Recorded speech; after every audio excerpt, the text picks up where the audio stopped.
Olá! Hoje a gente vai mergulhar em um dos lugares mais críticos do planeta, um verdadeiro gargalo geográfico que vira-mexe está no centro das tensões mundiais, o Estreito de Hormuz. Para entender o peso que esse lugar tem, vamos fazer um exercício rápido. Pensem comigo e vamos avançar um pouquinho no tempo, para um futuro bem próximo. Imagina acordar e ler uma manchete como essa.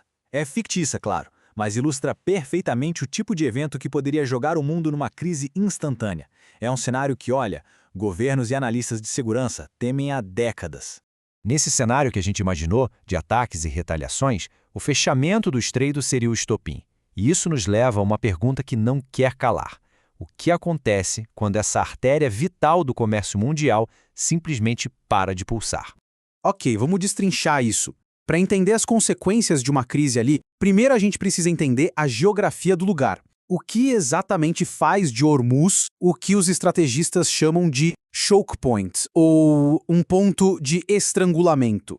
Bom, o conceito de choke point tem três características básicas. Primeira, é um corredor vulnerável que é geograficamente fácil de bloquear. Segunda, simplesmente não tem uma rota alternativa que dê conta do recado, sabe? Nenhum desvio prático. E terceira, e mais importante de todas, o funcionamento desse corredor é absolutamente crucial para a economia de vários países. E Hormuz? Hormuz preenche todos esses requisitos de um jeito dramático. Vamos olhar a geografia de perto. Esse mapa mostra o Irã ao norte e Omã e os Emirados Árabes Unidos ao sul. No seu ponto mais estreitinho, a distância é de só 39 quilômetros. Parece pouco, né? Mas para quem navega por ali, a realidade é ainda mais apertada. Pois é, a realidade para os superpetroleiros que cruzam essa área é bem mais restrita.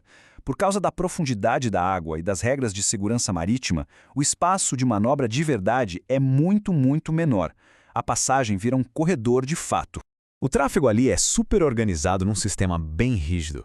Basicamente, são duas pistas, uma para ir e outra para voltar, cada uma com apenas 3,7 quilômetros de largura.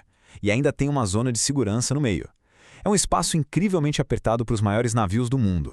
Isso nos leva à questão central: por que tanto navio se arrisca num corredor tão perigoso e apertado?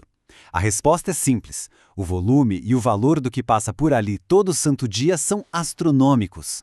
Pensa só, cerca de 20% de todo o petróleo consumido no mundo passa pelo Estreito de Hormuz.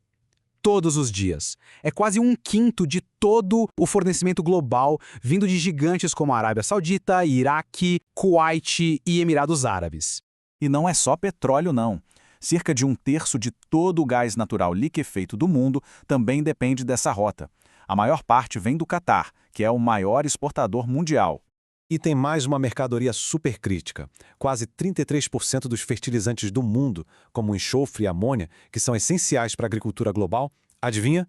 Também são enviados através do estreito. E para onde vai toda essa energia? Os dados não mentem. Cerca de 84% do petróleo que passou por Hormuz em 2024 foi para mercados asiáticos.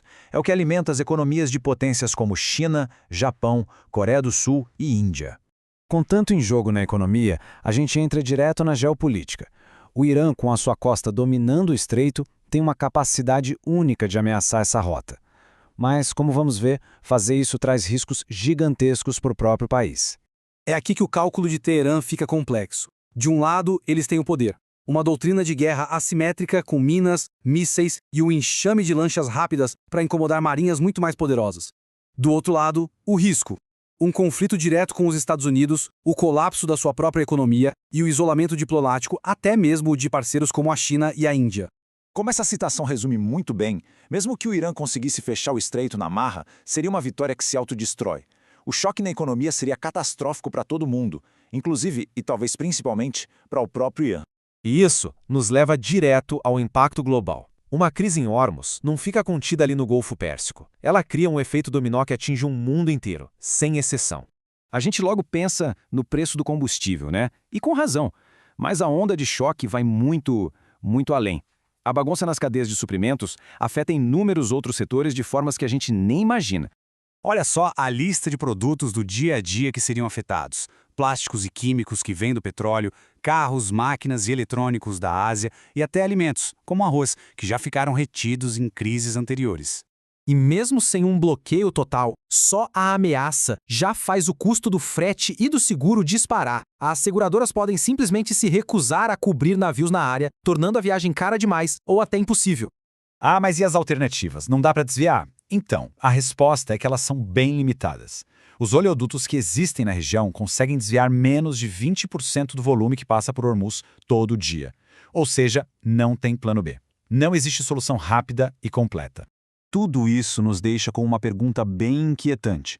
A vulnerabilidade de Hormuz mostra uma fragilidade enorme do nosso sistema global.